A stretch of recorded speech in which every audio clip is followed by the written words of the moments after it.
Good morning, everyone. To the Erev Shabbos. Sorry, my voice is a little hoarse. Today we are learning the 13th Perek of Yevamos. As I said, we're going to be finishing up with Yevamos on Tuesday and starting Kesubos on Erev Pesach. Today's shir is the Eloi Nishmas Rus Simcha Kohen, our Nachum Simcha Kohen, Yeshua Mordechai Shepsel, Baruch Hashem Malay, Moshe Ben Yosef, may they also have an aliyah. And Refuah Shem for Yisrael, Rachel Leah, Rachel was Pesel Zelda, Aaron Yisrael Misha, Chai Bas the Bela, then Basel Shachal Yisrael. And of course for Avram, um, Avram Yeshua ben Gittel, Schaefer Bracha Vatzlach, and all his endeavors, and a special thanks to our to the Imperial Advisory Group for their sponsorship of Seder Nashim. If you need their help with your CFO stuff, please reach out to them at imperialgrp.com. Okay, here we go. I'm going to try to do this with my voice the way that it is. I apologize. Today is a long perek. Oh, here we go. Okay, Baruch Hashem. Echad Amar Echad Mami. Rashi Chavez Libo Laviv Shema Shemayim. Whether it's a short perek or a long perek, long as we're learning Torah and we're doing our perek a day, in order to give nachas ruach to Hashem. That's gewaldig. Okay, here we go. Bum, bum, bum, bum, bum, bum. Okay, so Perek Yigimel talks about the halachas of a girl who's under the age of 12. So according to Torah law, a girl who is under 12 cannot be married off except by her father. She cannot get married on her own, and nor could any of her other relatives marry her off. If her father dies and she wants to marry, she has to wait until she reaches adulthood, which is the age of 12, when she can marry into a marriage on her own. Um, However, that's according to Torah law. So, however, seeing that a young girl without a father might be abused by others, the Chachamim allow her mother or adult brothers to marry her off in a marriage al pidin derabanan to a husband who will protect her. As part of the Gezerah, the Chachamim gave the young girl in this kind of rabbinic marriage the ability to leave her marriage without receiving a get, but simply through miyun, refusal. So it's not a deraisa marriage; it's a derabana marriage, and therefore it's a little bit more mako in terms of how to get out of it. To perform miyun, the orphan girl simply makes a statement that she no longer desires to be with her husband, and her marriage is over. That's kind of scary. She says a fight with her husband. Say, I don't want to be married to you anymore. Goodbye. But it only works while the orphan girl is still a child. Once she reaches 12, she becomes an adult without having to perform miyun. The marriage can only be dissolved through a regular divorce. And so now we're going to discuss the machlokas the Beis Shammai and Beis Hillel regarding this topic. Beis Shammai says, here we go, this is Perek Yud Gimel Mishnah Aleph. Beis Shammai says, Ein man arusas. Only girls in the Erusin stage of marriage can make miyun, but not those who have completed their marriage with nisuin. Beis Hillel says, arusas Onasuas, that both the ones who had Erisin and Isuin, they can, if they're under 12, they can make miyun and leave the marriage. Bishamai Amim Bebal. Bishamai says that miyun can be used to refuse a husband during his lifetime. Lo b'yavam, but it cannot be used with the yavam. So if she doesn't want to marry the yavam and she's under 12, then she can, according to Beis Shammai, she can't break she has to go through chalitza. She cannot break the Yevam with bond with just meal. Rabbi Hillel Omen Bebal of a Yevam. Rabbi Hillel says you can. He says that meal can be made with a husband and with Yevam. Um, that's not an issue. Beishamai Omen Befana. Beishamai says that meal must be made in the husband's presence. Because the reason that a girl might be maybe too embarrassed to reject her husband to his face. Therefore, they require mian to be done in front of him as a way of discouraging her from making mian. Basil says that mian can be made either in his presence or away from his presence. That's irrelevant according to Beis Hillel. Beis Shammai says that mian must be done in a basin um, to make it more difficult for her. So, since such courts are, and the basin has to be expert judges, which makes it more difficult. So it's not so common to do this. The Beis Hillel Amen the basin shall be basin. The Beis Hillel says that mian can be done either in front of basin or of expert judges, or in front of or not in front of the basin. They again, Beis Hillel says either they could be expert judges or simple judges, but you do have to appear in front of a basin of three, even if they're not experts. Armalahan Beis Hillel Beis Shammai. Beis Hillel said to Beis Shammai, a girl may make meal when she is a child. Even 4 or 5 times. According to Beis Hillel, there is no limit to the number of times a girl can be married and refuse her husband through niyat. This is kind of wild to think about it. How many times is the girl being married before the age of 12? That's Beis Shammai said to Beis Hillel, no, not true. And Benos Yisrael Hefker. The daughters of Klal Yisrael are not to be treated like ownerless property. It's not proper for a Jewish girl to change hands from one husband to the next again and again. Um, you know, which would be similar to like Hefker property. It keeps being passed around or picked up and dropped at any time. Ellen Ma'enes, Montenes Ad Shitagdim. Rather, Beis Shammai says she can make me into one husband, and then she must wait before entering heirs into another man until she becomes an adult, which time she can accept kedushin on her own and be married under Torah law. Atima'in, atinase. Or if she wants, she can make me into one husband, and then if she wants to marry again while she's still a child, she may marry and immediately enter into the suit. This way, the marriage will have greater permanence since after the suin, Niyah may no longer be made. Okay, Mishnah Beis. Ezer Hikatanis Esrich L'Mayin. What is the underage orphan girl whose marriage the Chem recognize, and therefore it has to make Niyah to her husband before she can marry someone else. Koshi Sua Ima V'Achel L'Daita. So who is this? It's any orphan girl who was married to or by her mother or her adult brothers with her consent. However, if they married her off without her consent, she does not need to make mian to her husband because the Chacham did not recognize her marriage in the first place. Therefore, she just leaves. Chanina ben Atignas Omer. Chanina ben Atignas says,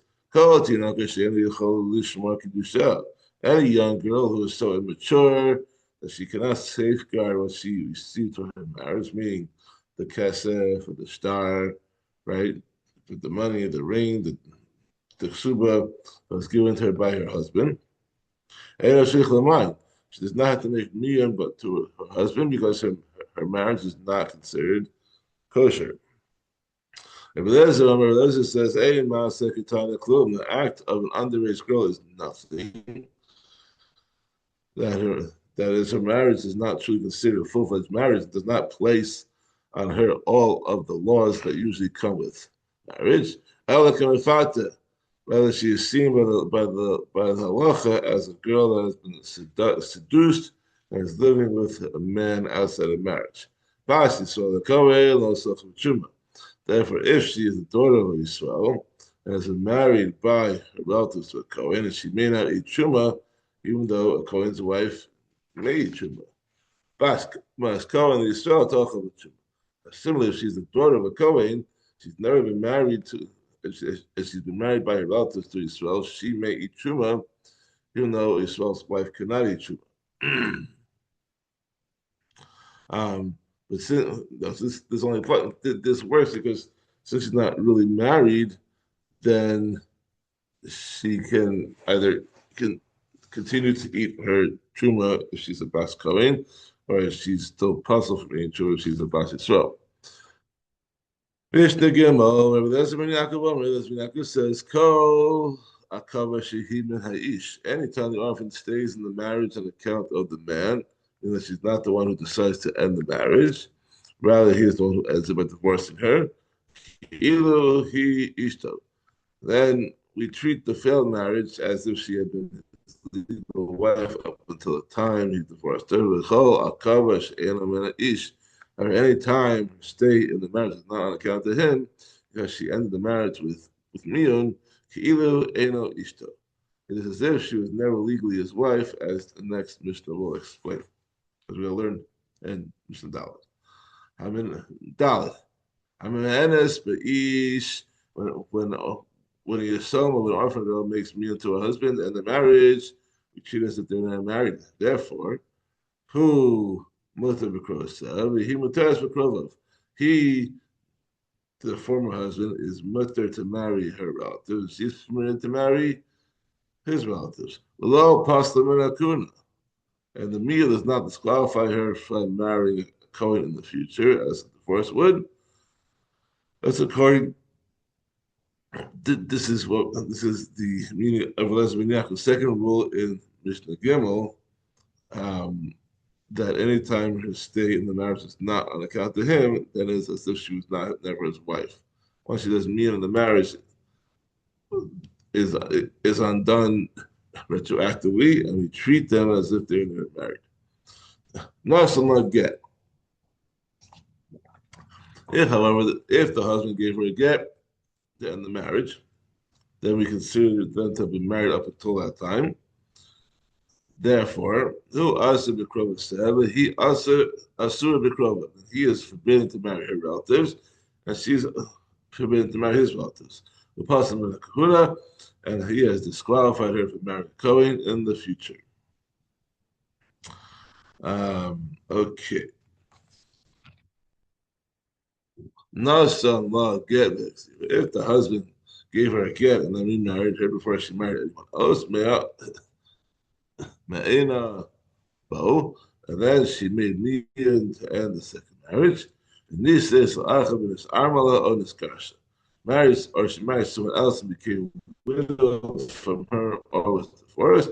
Muteras Laksolo, she may return to her first husband despite the fact that at one time he gave her a get and she later married another man.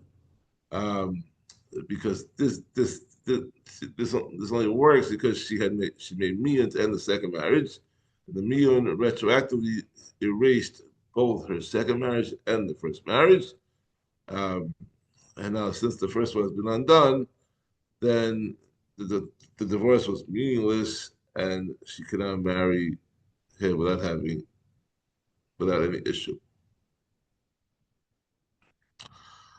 Mian above her zero. If she made Mian attend the first marriage and the husband took her back, no, so not get when he says the Acher is Armala Onis Garsha, and then he gave her a get, and she married another man and became widowed from him, or he divorced her. Asura locks although she is usher to return to the first husband, because since the second marriage ended in a get, then the orphan is considered to be a divorcee, cannot be taken back by her husband after being married after having married another man. This is the rule. Get whenever a get comes after Mian, she is ushered to return to him after marrying someone else. Mian acher get muteris lachsula. When Mian comes after a get, she is permitted to return to him after marrying someone else. If the Yisoma, if the orphan girl made me into her husband, and they says, and they married another man and he divorced her. And then she married a third man and made me to him. Then she married a fourth man and he divorced her. And then she married a fifth man and made me into him. And the lecha is like this. It says married to five people, all under age of 12. Because she also say matter of get all the husbands that she left by way of get me in the second and the fourth husbands.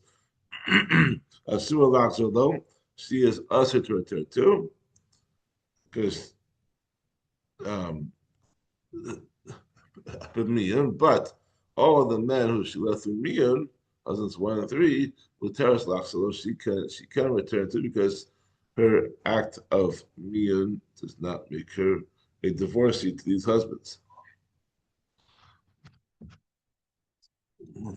Mishnah Vav. Hamagarish as an Isha Vagzira, if a man divorces a woman that remarries her, and they then dies without children, with Teres the Yavam, she is permitted to be to the Yavam.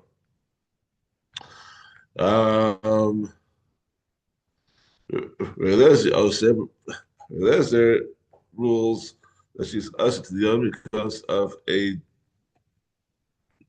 Gezer de Ban. The Megarish as someone if someone divorces a Yisoma, an orphan girl, who had been given to him in marriage by her brother or brothers, the Zira, and he then remarries her and the children. The Taras the Yavam, she is mother to the Yavam Figibum. However, says that she is also to the Yavam because of a Tinderabana, Zer Derabana. Katana Sheisia Haviyav in this Garsha. An underage girl who was married off by her father and then divorced by her husband, Kiyasama B'chai is like an orphan during the life of her father. Hazira, if the husband remarries her while she's still underage, the second marriage is only kosher api derabana. Therefore, if the husband now dies without children, divrei kol asur liyavam. Everyone agrees, both the Tanakama and Rabbi Eliezer, that she is usher to the Yavam. Since the first marriage was under Torah law, she became usher derabanan. She became it was an Isdaraisa to his brother, and therefore remains usher to him even after divorce. And she remarried her husband after divorce. The second marriage was only kosher derabanan. Therefore, when her husband dies childless, there's no mitzvah of Yibum to override the Issa Raisa of her brother-in-law. The second marriage was only kosher derabanan. In this case, even the Tanakh agrees that she is usher to the Yavam. Okay, Mishnah Zayin. Shnei Achin Yisurim Lishtei Achayos Yistumas Kutanos. Two brothers are married to two sisters who were underage orphans, so that both of their marriages were kosher. And the husband of one of the sisters died without children. Tate say the widow goes out free from any Hebrew obligations. Yishum Achos Ish on account of being his wife's sister. The same law applies to two sisters who are both deaf mutes and are married to two brothers. A deaf mute marriage is similar to the marriage of a Yisoma, who's an orphan. They're both recognized by rabbinic law, but they are not by Torah law. Gedola Katana. One of the sisters was an adult, and the other was underage, and one of the husbands died. Then the law depends. Then the lacha depends on which one died. Mace Bala Shakitana. If the husband of the underage sister died, that she would be falling for Yibum to her adult sister's husband. Then the halacha is Tetzeh Hakatana Mishum Achos Isha.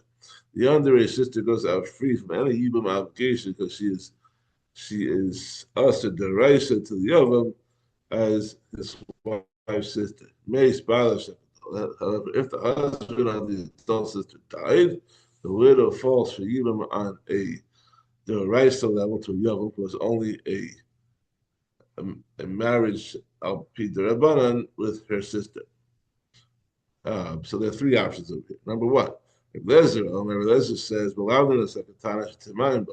we teach the underage sister to make me into her husband, thereby erasing their marriage retroactively as if she had never been married. Rabbi Gamliel says, if the underage sister makes me into her husband on her own, that she has made me and her marriage is undone retroactively so that her husband may perform even with the adult sister. If the underage sister does not make me into her husband on her own, she may remain with her husband until she becomes an adult and her marriage becomes recognized al pi Torah. The Tate say halazum is mishum achos isha. And at that time, the widow will go out free from any yibum obligation on account of being his wife's sister. Galil disagrees with Ezra's opinion that the underage sister becomes usher to her husband as the sister of his kuka.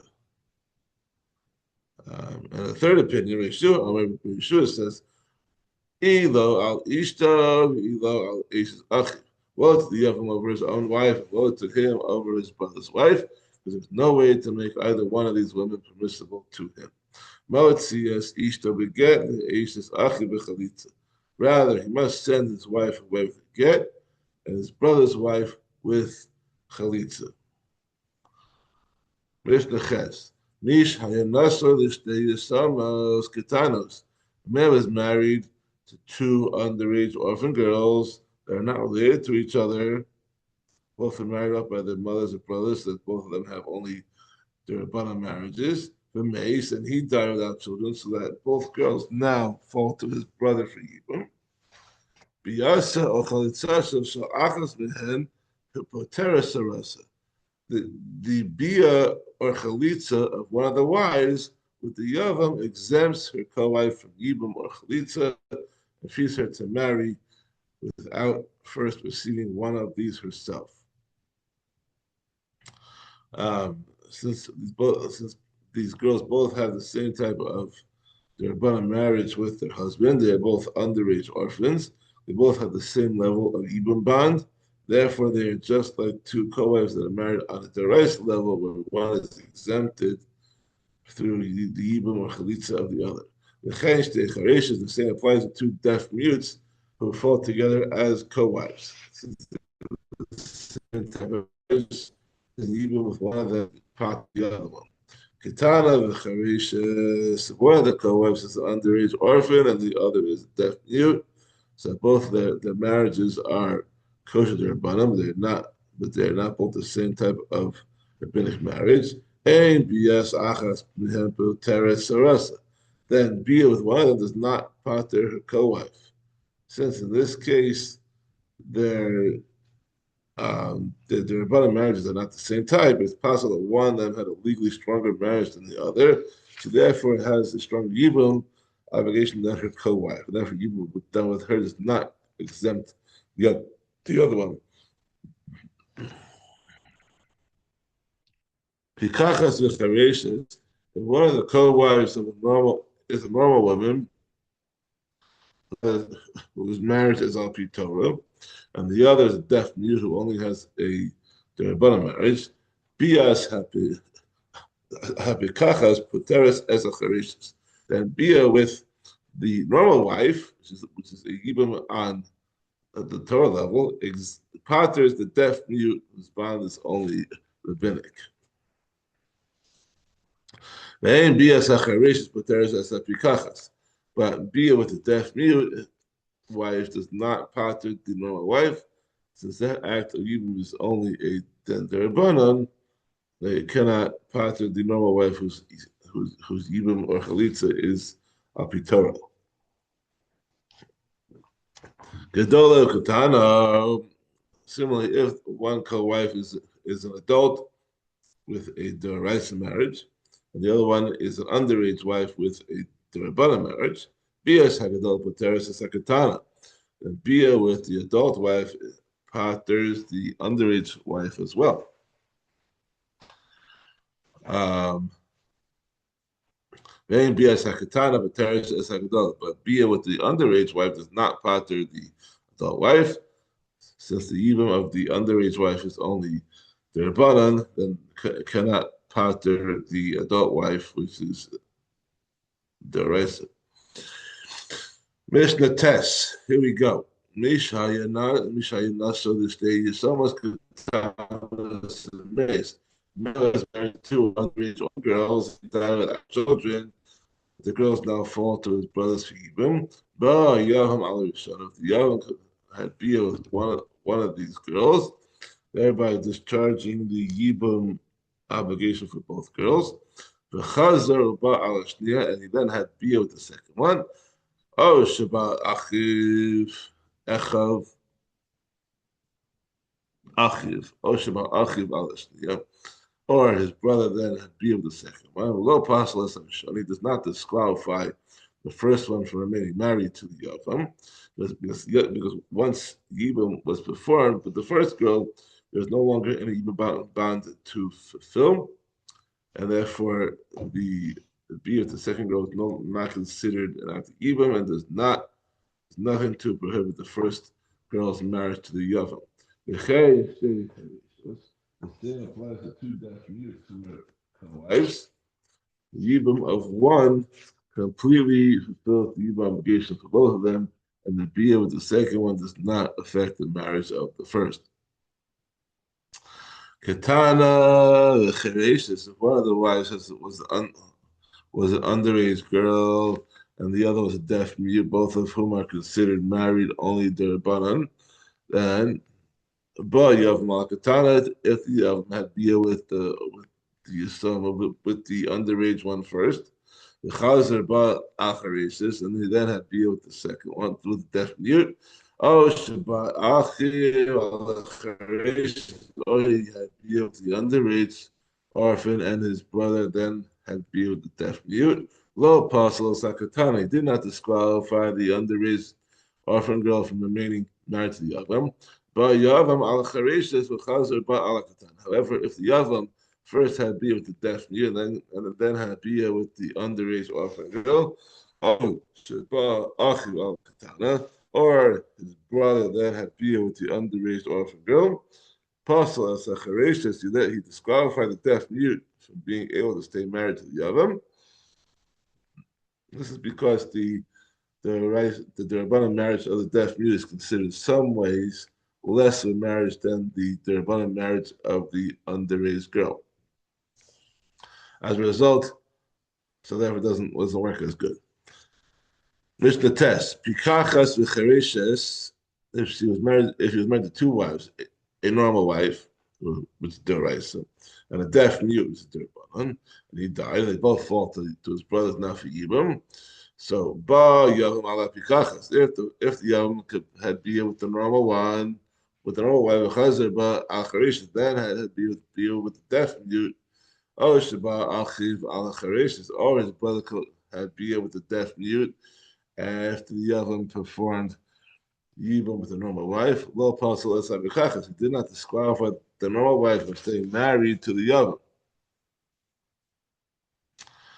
Ba Yavam al Charesis, V'chazer ba ala Bechachas. If the Yavam first had bia with the deaf mute, then had bia with the normal wife. Oh Shabbat Achiv ala Pikachas, or his brother then had bia with the normal wife. Apostle Zacharishas, he disqualified the deaf mute from staying married to the Yavam, and everything goes on. Mishnah Yudaf, Gedola Ukatana. If you married two wives, an adult who's the Raisa, and a underage orphan girl who was derbanan. But Yavam al and if the Yavam had be with the adult wife, the Chazer ba al then I'd be with the underage girl.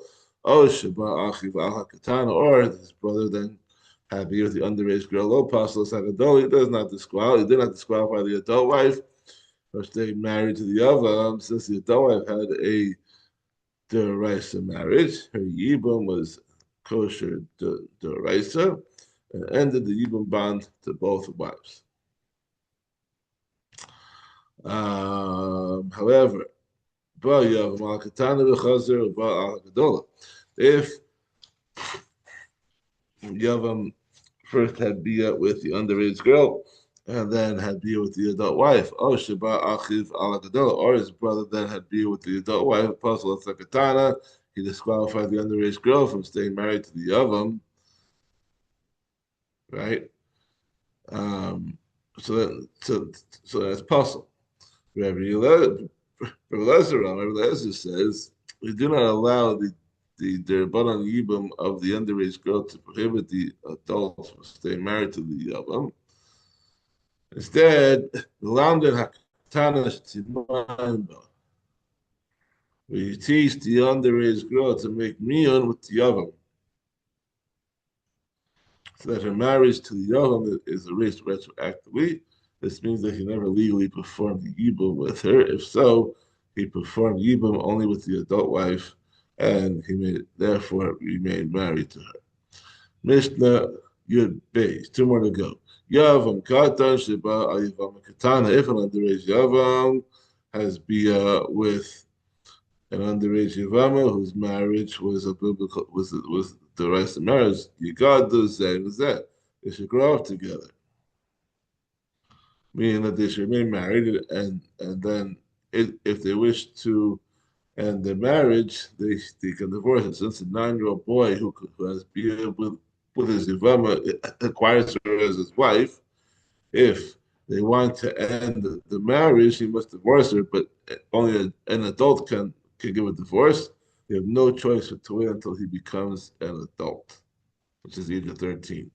But Ayivama Gadola, similarly, if you have the adults Yivama, Tigadlenu, if they do not want to remain married, she should raise him until he's an adult so he can divorce her. Hayavama she'amra b'sof shloshim yom. The Yavama who was taken by her Yavam into his home for Yibam, who says within 30 days, lo nevalti, I have not had beer with him, so she is still Yavama, and therefore still needs chalitza where she can marry. But the Yavam claims that he did have beer with, they did have beer with her, and that the get he already gave her is enough to free her. Does not want to perform chalitza. In such a case, we force the Yavam to perform a chalitza with her to free her. However, if she makes this claim after 30 days from the time he took her into his home, then we ask him to perform chalitza with her, but we do not force him to do so. Once they lived together for 30 days, we consider it unlikely that he has not had be with her, and therefore, while we ask him to perform chalitza with her, so that even according to her claim, she should be free to marry someone else, we do not force him to do so, because his claim is more believable. His mind should be but however, when the Yavam admits he did not have be with her, and then she still needs chalitza in order to marry someone else, I feel that even after 12 months have passed, since he took her into his home, Kofin or so we force him to perform chalitza so that she should be free to marry someone else. The Mishnah Yegimo, lesson for today, Hanaderes Hana Miyavama B'chayit Bala. If a woman made a vow during her husband's lifetime prohibiting herself from ever having any benefit from her brother-in-law, Kofin or so we force the Yavam to perform chalitza with her, because the Yevamos made her vow before her husband died, and we have no reason to think that she made it as a way of avoiding Yibum. However, if she made the vow after her husband's death, when she had already fallen for Yibum, And it's clear that she made the vow in order to avoid Ibn. In this case, we ask the Yom to perform chalitza with her. We do not force him to do so. If he agrees, then he performs chalitza and she collects her ksuba payment. And then she's free to marry someone else. If he does not agree, we do not force him to perform chalitza and make the ksuba payment because we penalize her for intentionally making a vow to prohibit herself to the Yahweh. However, if we determine that the Yevamos intended to do this, she made the vow for the purpose of avoiding Ibn. I feel that even if she made the vow during the lifetime of her husband, we ask the Yavam only to perform chalitza with her and pay her ksuba payment, but we do not force him to do so. Okay, that's all for today. Have a wonderful Shabbos. We continue on Sunday morning with Perek Yud Dalet. Kol Tov.